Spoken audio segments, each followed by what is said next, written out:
चलो एक्सरसाइज 13.5 का first question देखते हैं।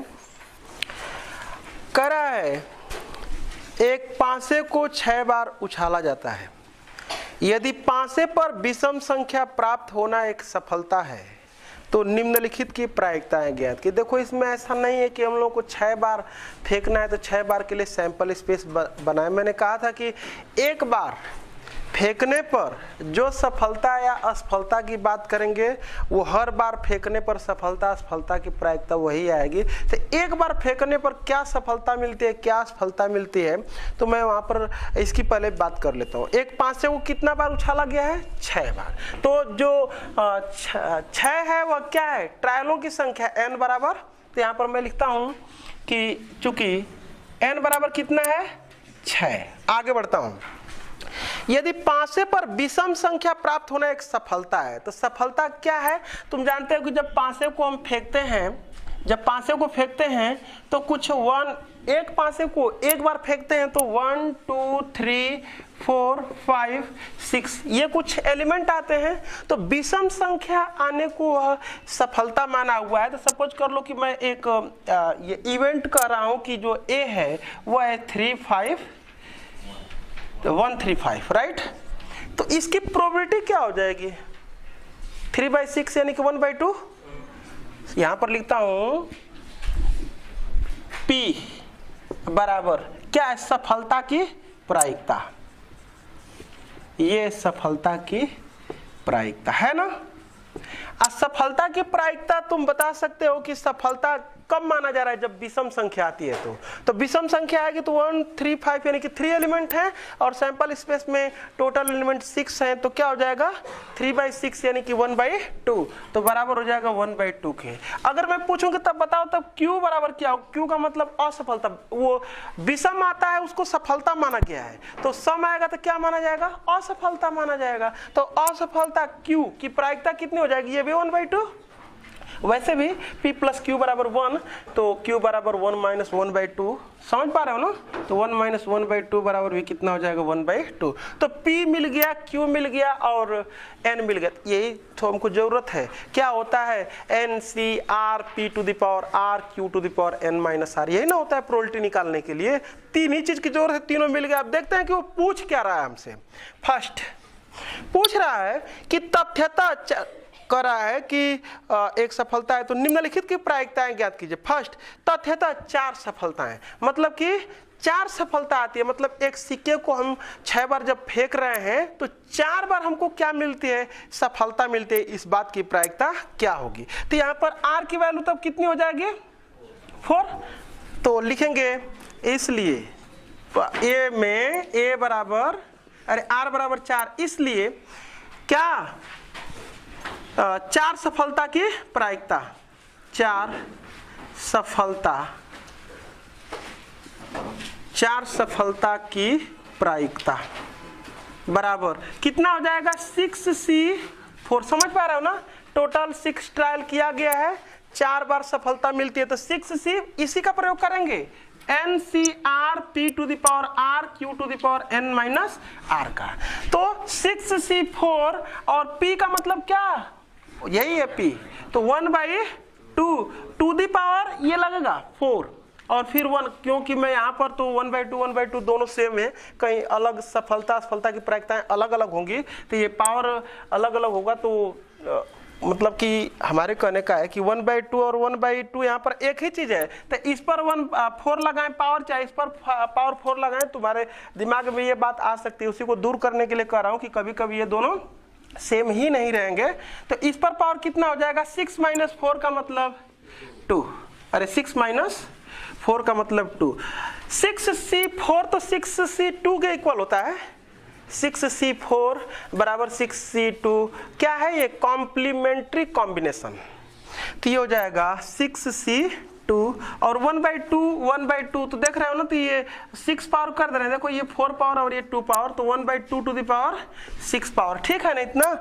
6c2 का मान तो 6 का 2 बार मल्टीप्लाई करेंगे घटते हुए क्रम में, आप बटे में फैक्टोरियल 2, तो ये हो जाएगा, बोल दो 6 गुणे 5 बटे में फैक्टोरियल 2 और गुणे 1/2 पर गाते 6 बराबर। थोड़ा सालो कर लेते हैं इसको, ये 6 × 5 = 15 हो जाएगा, क्या है तो हो जाएगा 15 और गुणे 1/2 को 1/32 लिख दें क्या, अरे ये 1/2 पर पावर 6 है तो 32 हो जाएगा, क्या है 64 राइट। तो ये हो जाएगा 15 गुणे 1/64 यानी कि 15/64, क्योंकि ये कटने वाला टर्म नहीं है, यही क्या हो जाएगा हमारा आंसर हो जाए। बस ऐसे ही प्रश्न इस प्रश्नावली में हम लोगों को मिलने वाले हैं।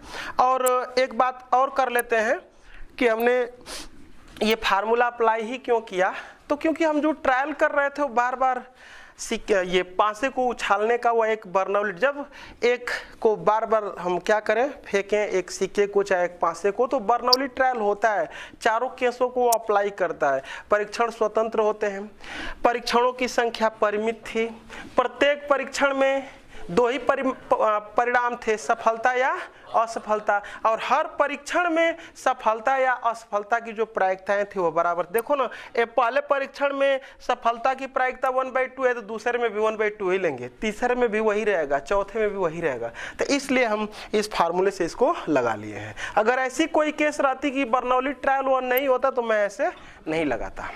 आगे बढ़ते हैं, देखते हैं इसका सेकेंड बी। चलो इसमें बी में क्या कह रहा है देख लेते हैं, इसी के पहले का बी, अभी ए मैं पूरा किया हूं, बी न्यूनतम 4 सफलता है। न्यूनतम 4 सफलता का मतलब कि 0 से लेकर के 4 तक, मतलब एक भी असफलता नहीं मिलती है। अरे न्यूनतम 4 का मतलब क्या, 4 के बराबर 4 से अधिक, ये इसका मतलब हुआ ना। न्यूनतम 4 का मतलब क्या हुआ, कम से कम 4 सफलता मिलती है, तो या तो सफलता 4 मिलेगी या 5 मिलेगी या 6, क्योंकि हम 6 ट्रायल कर रहे हैं, तो या तो 4 या तो 5 या तो 6, यही सफलता मिल सकती है। तो हमको जो वैल्यू निकालनी है वो किस बात की निकालनी है, लिखेंगे यहां पर न्यूनतम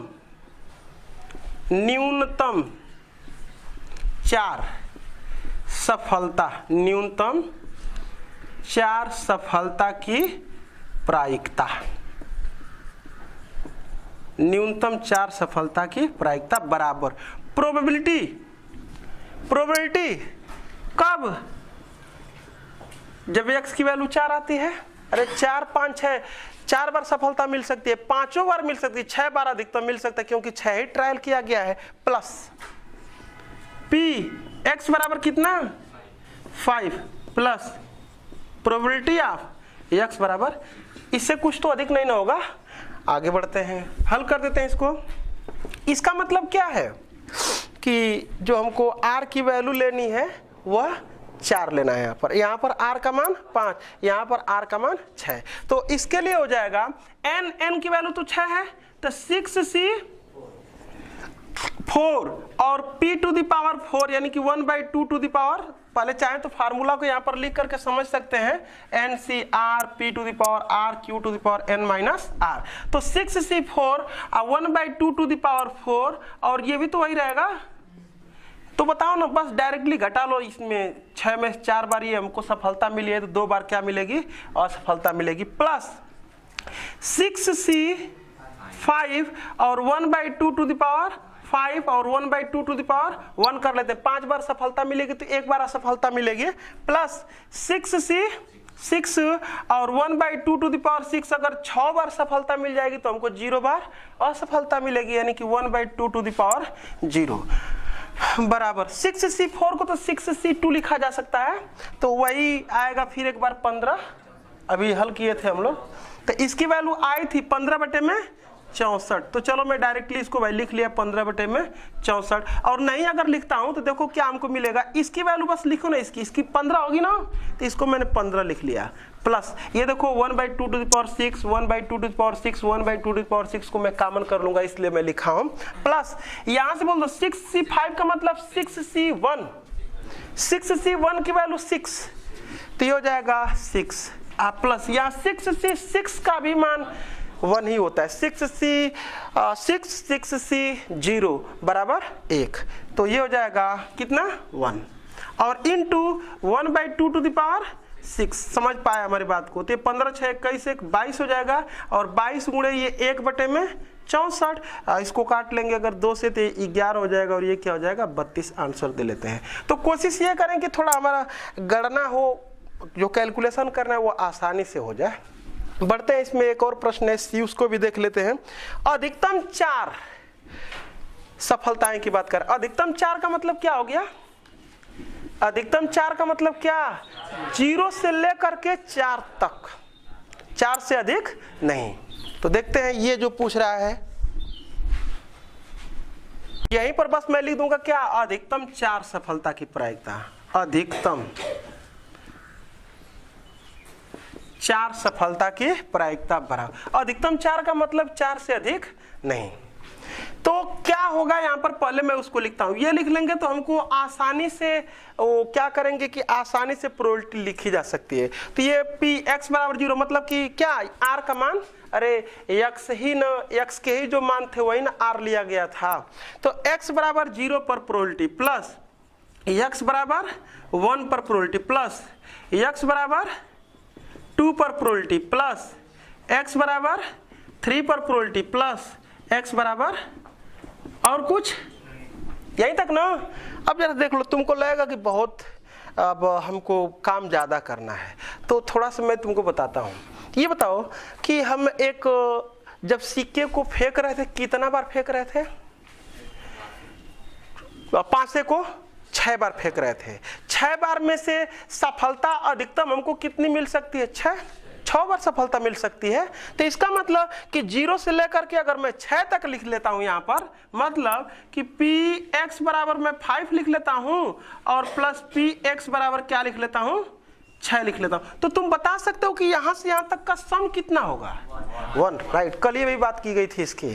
तो जो मैं जोड़ा हूं उसी को घटा लेता हूं एक बार। तो ये प्लस इतना कर दिया, तो माइनस पे मैं कर लेता हूं पी एक्स बराबर 5 और माइनस पी एक्स बराबर 6।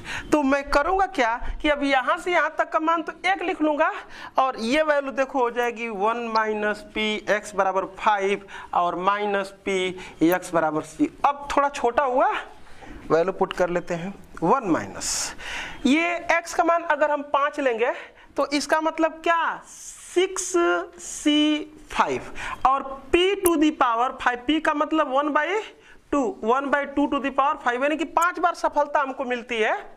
तो एक बार सफलता मिलेगी तो हो जाएगा 1/2 टू दी पावर 1 माइनस फिर 6c6 और 1/2 टू दी पावर 6, तो 1/2 टू दी पावर कितना हो जाएगा 0। इसी को सॉल्व कर लेते हैं 1 माइनस, इसको चाहे तो माइनस को कॉमन कर लें और इसको लिख देते हैं। देखो 6c5 का मान तो 6 हो जाएगा, क्योंकि 6c5 बराबर 6c1 यानी कि 6, ये हो गया 6। और इसको भी मैं बाहर करता हूं, और 6c6 का मान 1, तो ये हो जाएगा +1, और ये 1/2 टू दी पावर 6 है उसको मैंने बाहर कर लिया है, और माइनस को भी। तो बराबर ये 1 माइनस 6 1 7, 7 बटे में मैं कितना लिख देता हूँ 64 ना, 64। आज 64 में से 7 को घटा लेंगे तो 57 बटे में 64, 64 में से 7 को घटा लेंगे तो 57 बटे में 64। यही हमारा क्या हो जाएगा आंसर। देखो बहुत थोड़ा सोच समझ के कैलकुलेशन करेंगे तो सवाल बहुत लंबे नहीं होंगे, नहीं तो उस तरह से एट्रेंडम जो लिखे उसी को सॉल्व करने लगे तो थोड़ा कैलकुलेशन में टाइम लगेगा, कहने का मतलब ये है। आगे बढ़ते हैं, क्वेश्चन नंबर 2 पढ़ते हैं। कह रहा है कि 500 के एक जोड़े को 5 बार फेंका जाता है। किसको फेंका जाता है? 500 के एक जोड़े को फेंका जाता है। इसका मतलब कि 2 500 को एक साथ कितना बार फेंका गया? 6 बार। तो एक बार 5 बार फेंका गया, तो एक बार में कितने पासे लिया है? 2 पासे। तो इसका मतलब कि 2 पासों के लिए एक सैंपल स्पेस बना ले रहे हैं, और उस सैंपल स्पेस में जो सफलता की बात कर रहा है वो हम देख ले रहे हैं कि उसकी प्रोबेबिलिटी क्या आ रही है। फिर 6, अरे जो 5 बार फेंका गया है उस 5 बार में हम हर परीक्षण में सफलता की प्रायिकता वही, क्योंकि बार बार किसी भी एक्सपेरिमेंट को, किसी परीक्षण को जब दोहराएंगे, किसी प्रयोग को दोहराएंगे तो क्या होगा, हमेशा बर्नौली परीक्षण होगा। तो कह रहा है 500 के एक जोड़े को, तो एक जोड़े को जब हम फेंकेंगे तो एक बार सैंपल मतलब एक बार फेंकने में जो सैंपल स्पेस में एलिमेंटों की संख्या होती है वो 36 क्या 1 1 1 2 1 3 1 4 1 5 1 6 फिर 2 1 2 2 2 2 3 2 4 ऐसे करके 36 एलिमेंट बनते हैं ना। तो हमसे किस बात को लेकर के वो सफलता कर रहा है उसको मैं पढ़ लेता हूँ। यदि 500 पर प्राप्त अंकों का द्विक होना एक सफलता, द्विक का मतलब कि दोनों सेम 1 1 2 2 3 3 4 4 5 5 6 6। तो हमको लग रहा है कि द्विक अगर टोटल 36 एलिमेंट में देखें कि कितने हैं तो 6। तो 6 अगर क्या है द्विक है तो उसकी प्रोबेबिलिटी क्या हो जाएगी 6/36 बराबर 1/6। समझ पा रहे हो ना। अगर द्विक की हम बात करते हैं तो यही मिलेगा 1 1 2 2 3 3 4 4 और 5 5 6 6। तो इसकी अगर प्रोबेबिलिटी की हम बात करते हैं तो वही सफलता कह रहा है ना। तो हो जाएगा कितना 6/36 यानी कि 1/6। तो ये तो P हो गया। तो हम कहें कि Q बराबर कितना हो जाएगा, तो 1 में से या तो इसको घटा लें या तो पूरा 36 में से उसको घटा लेंगे तो हो जाएगा 30। 30/36 हल करेंगे दोनों एक ही आएगा। तो ये 1 - 1/6 बराबर 5/6। ठीक है, ये हो गया Q बराबर। आगे बढ़ते हैं। तो कह रहा 3 सफलताओं की प्रायिकता ज्ञात कीजिए। R की वैल्यू कितनी लेनी है 3, तो लिख देंगे यहाँ पर 3 सफलताओं की प्रायिकता। 3 सफलताओं की प्रायिकता बराबर, मिटा लेता हूं इसको।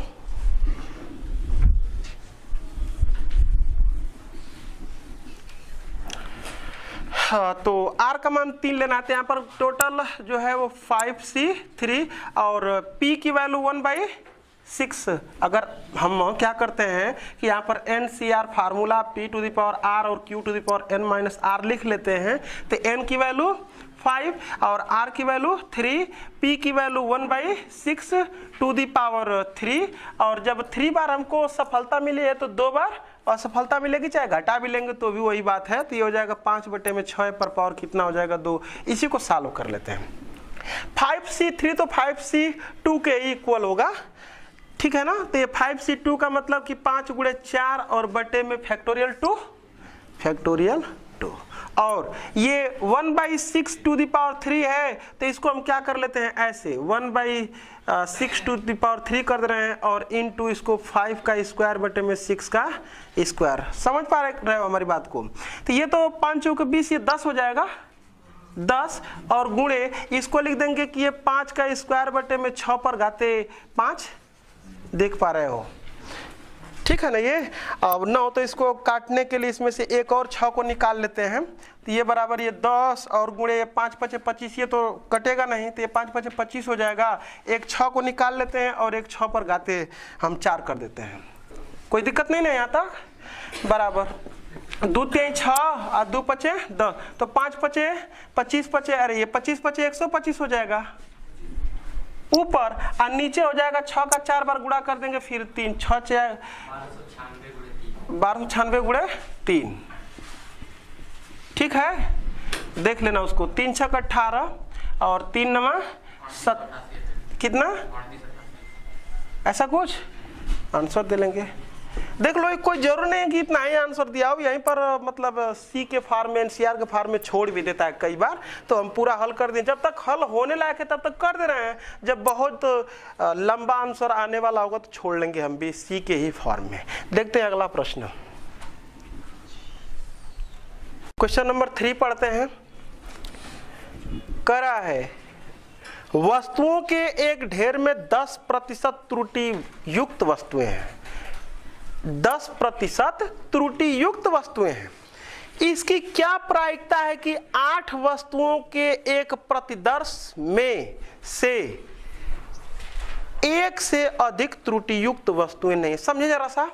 कह रहा है कि 8 वस्तुओं का एक ढेर है, उसमें से कह रहा है कि त्रुटि युक्त जो वस्तु है वह 10% यानी कि वो प्रतिशत प्रायिकता दिया हुआ है। तो मैंने वो लास्ट में देखो क्या कर रहा है कि इस बात की प्रायिकता ज्ञात कीजिए कि उस वस्तु के ढेर में क्या है एक से अधिक त्रुटियुक्त वस्तुएं नहीं है, मतलब त्रुटियुक्त को क्या कर रहा है, सफलता मान रहा है। ठीक है, तो यहाँ पर मैं लिखता हूं प्रोबेबिलिटी यानी कि P बराबर तो 10/10% कह रहा है, ऐसे 10/100 1/10, तो Q बराबर हो जाएगा 1 - 1/10 बराबर 9/10। अच्छा, अब उसका R को हम पहले देखते हैं कि R बराबर कितना होगा। तो कह रहा है कि एक से अधिक त्रुटि युक्त वस्तुएं नहीं होंगी। तो एक से अधिक का मतलब क्या, या तो 0 त्रुटि युक्त होगा या तो 1 होगा, उससे अधिक नहीं होगी, यही ना उसके कहने का मतलब हुआ। तो लिखेंगे यहां पर एक से अधिक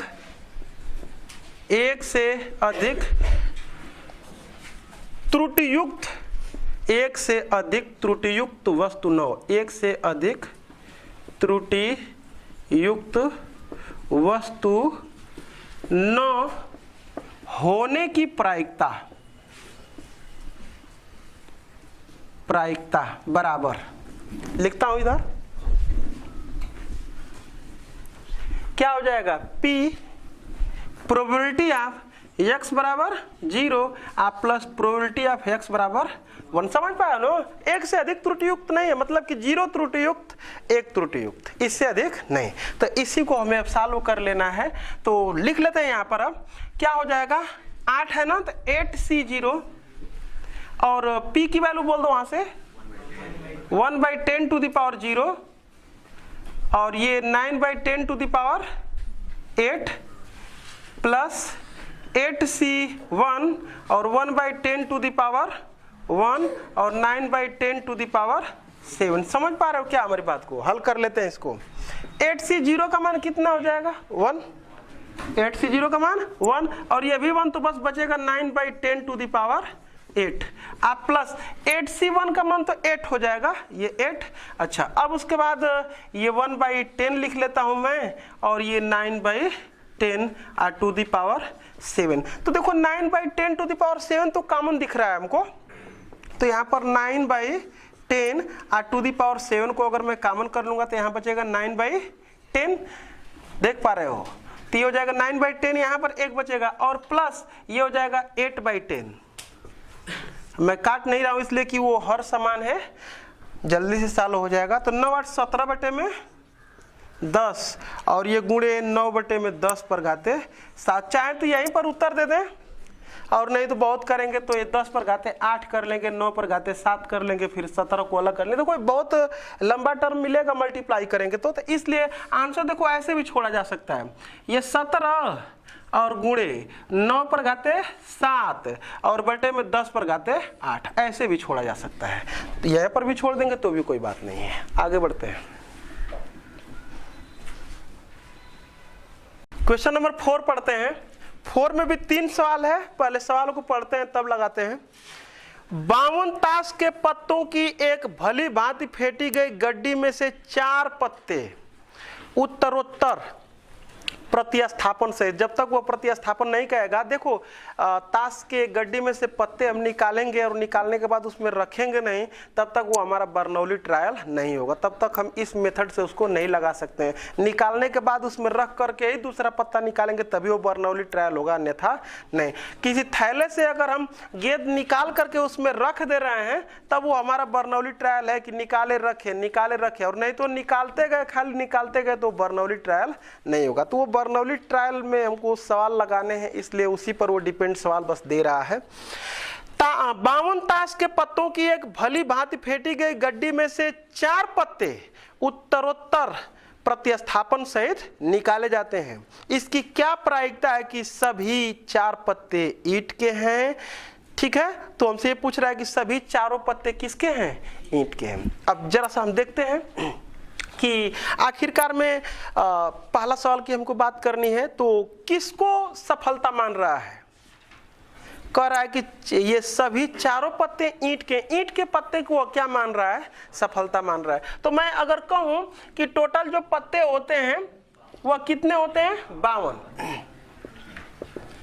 मतलब कि हम टोटल पत्ते अगर कह रहे हैं कि 52, तो मैं ये कहूं कि सफलता की प्रायिकता क्या होगी? तो ईंट के पत्ते, अब टोटल 52 के पत्तों में से ईंट के पत्ते 13 होते हैं, तो 13 13 पत्ते की प्रायिकता हो जाएगी 13/52 यानी कि 1/4। तो प्रोबेबिलिटी जो सफलता की प्रायिकता है वह कितनी हो जाएगी 13/52 अब बराबर ये हो जाएगा 1/4। तो Q बराबर कितना हो जाएगा 1 माइनस 1/4 यानी कि 3/4। चलो हमने P और Q का तो मान निकाल लिया। अब क्या कह रहा है कि कितने पत्ते निकाले जाते हैं 4 पत्ते निकाले यानी कि 4 ट्रायल किया जाता है। ये नहीं कि 52 ट्रायल, वो तो जो ताश के पत्तों की संख्या है वो ना 52 है, उसमें से कितने पत्ते मात्र निकाले जाते हैं 4 पत्ते। ट्रायल 4 किया जा रहा है। अब 4 में से कह रहा है कि सभी पत्ते किसके हैं ईंट के हैं, यानी कि वो 4 ट्रायल करता है चारों ईंट के हैं। अगर हमको ये कहता कि 3 ईंट के आते हैं तो एक तब कोई दूसरा पत्ता आता, ठीक है ना। तो यहां पर मैं निकालता हूं ये फर्स्ट में n की वैल्यू कितनी लेनी है हमको 4 लेनी है। अच्छा अब उसके बाद मैं लिखूंगा सभी पत्ते ईंट के हैं इस बात की प्रायिकता। तो यहां पर लिख देंगे सभी पत्ते ईंट के हैं इस बात की प्रायिकता बराबर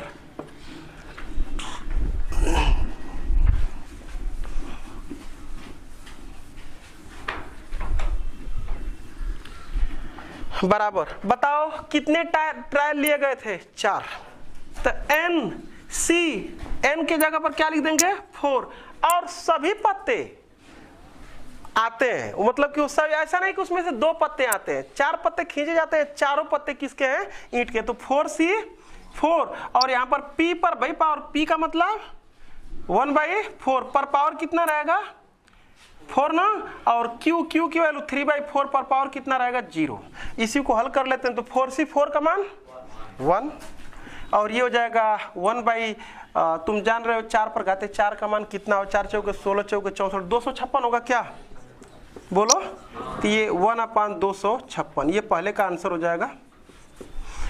आगे बढ़ते हैं। B यहां पर मैं लगाता हूं B में कह रहा है केवल 2 पत्ते ईंट के हैं, इसका मतलब कि 4 में से 2 बार ईंट आया तो कंफर्म है कि 2 बार तब दूसरा कोई पत्ता आया होगा। दूसरा कौन आया हमको उससे मतलब नहीं है, मतलब ये है कि दूसरा पत्ता आया है। तो यहां पर मैं लिखता हूं कि 2 पत्ते ईंट के हैं इस बात की प्रायिकता 2 पत्ते ईंट के हैं इस बात की प्रायिकता बराबर 4 में से 2 ईंट के हैं तो 4C2 और P की वैल्यू तो 1/4 है तो 1/4 2 ही बार आया ना ये, तो 3/4 कितना आएगा 2 बार आएगा। हल कर लेते हैं इसको। तो 4C2 का मतलब क्या 4 × 3/2 और 1/4 का स्क्वायर और ये 3 का स्क्वायर अपॉन 4 का स्क्वायर। मैं सोच रहा हूं कि इसमें जो कटने वाला टर्म है उसको काट लिया जाए, बाकी को छोड़ देते हैं। तो 3 तिली के 9 तिली 27 3 किसी से नहीं कटेगा। देखो 3 तिली के 9 तिली के 27 ऊपर हो जाएगा और 1 4 को काट लेंगे तो 4 चौके 16 और 16 दूना के 32 दूना के 64। जरा देख लेना, अरे 1 4 इसमें से बचेगा एक कट जाएगा तो 4 चौके 16 16 चौके 64। अच्छा 64 दूना की 128 होगा क्या, ये आंसर होगा। आगे बढ़ते हैं। C एक भी पत्ता ईंट का नहीं है, तो यहां पर लिखेंगे एक भी पत्ता ईंट का नहीं है इस बात की प्रायिकता। एक भी पत्ता ईंट का नहीं है इस बात की प्रायिकता बराबर 4 में से एक भी ईंट का नहीं है तो 4C0 और 1/4 टू द पावर 0 और 3/4 टू द पावर 4 बराबर इसका भी मान 1 इसका भी मान 1। तो बस यही हमारा क्या हो जाएगा उत्तर। तो 3 का 4 बार गुणा कर देते हैं, 4 का 4 बार गुणा कर देते हैं। तो 3 तिली के 9 तिली 27 81 और बटे में 256 4 चौके 16 चौके 64 और चौके, ठीक है ना। आगे बढ़ते हैं। क्वेश्चन नंबर 5 में भी 3 सवाल दिया हुआ है। पहले को पहले मैं देखता हूं। किसी फैक्ट्री में बने बल्ब की 100 दिनों के उपयोग के बाद फ्यूज होने की प्रायिकता 0.03 है। इस बात इसकी प्रायिकता ज्ञात कीजिए कि इस प्रकार के 3 बल्बों में से, यानी कि जो ट्रायल है कितना है 3, 3 बल्बों में से एक भी नहीं, एक से अधिक नहीं, एक से अधिक और कम से कम एक क्या हो जाएंगे 100 दिनों के बाद फ्यूज हो जाएंगे। तो फ्यूज होने को हम क्या मानेंगे, सफलता मानेंगे। तो फ्यूज होने की जो प्रोबेबिलिटी है वो कितनी है 0.03 ये। तो इसका मतलब कि अगर मैं इसको लिख दूंगा तो इसको चलो ऐसे ही रहने देता हूं, क्यू बराबर लिखूंगा तो क्या हो जाएगा इस 1 में से इसको घटा लेंगे तो ये हो जाएगा 0.97 हो जाएगा, क्या देख लो तो ये। अच्छा पी क्यू हो गया और एन की वैल्यू कितनी हो जाएगी 3। अब 3 में से हम जो लगा रहे हैं यहां पर लिखता हूं मैं ए क्या कर रहा है, एक भी फ्यूज नहीं होता है, तो लिखूंगा एक भी बल्ब फ्यूज नहीं होता है, इस बात की प्रायिकता। एक भी बल्ब फ्यूज न होने की प्रायिकता बराबर कितना हो जाएगा 3 में से एक भी नहीं फ्यूज होता है, तो 3C0 और P⁻0 यानी कि 0.03 टू द पावर 0 और ये 0.97 टू द पावर कितना हो जाएगा 3। इसी को क्या कर लेंगे, इसका मान 1, इसका मान 1, तो बस हमारा आंसर हो जाएगा कुछ इस प्रकार से। इसी का 3 बार क्या कर लेंगे, गुणा कर लेंगे, जो भी है। सेकंड बी, एक से अधिक नहीं, मतलब एक से अधिक बल्ब नहीं फ्यूज होता है, माने 0 और 1। तो यहां पर हम ले लेंगे एक से अधिक बल्ब फ्यूज होने, एक से अधिक बल्ब फ्यूज नहीं होता है, इस बात की प्रायिकता। यहां पर लिखेंगे क्या पी x बराबर 0 प्लस पी x बराबर 1, बस इतना ही होगा ना। तो हल कर लेंगे इसको भी, क्या करेंगे लिखेंगे यहाँ पर 3C0 और p की वैल्यू है 0.3 टू द पावर 0 और बोल दो 0.97 टू द पावर 3 और प्लस 3C1 और 0.3 टू द पावर 1 और 0.97 टू द पावर 2। तो इसको तो अभी तुम हल करके निकाले हो, इसकी वैल्यू देखो यही है, ठीक है। तो हो जाएगा 0.97 टू द पावर 3 और प्लस NC1 का मान ये 3 हो जाएगा और फिर ये हो जाएगा हमारा 0.3 और ये 97 टू द पावर 2। ये वाला 3 जो पावर है इसमें से 2 पावर कॉमन कर लेते हैं, तो 0.97 टू द पावर 2 को अगर हम कॉमन कर लेंगे तो यहाँ बचेगा 97.97 और प्लस 3 3 के 9 यानी कि 0.9। हल कर लेंगे इसको, यही हमारा क्या होगा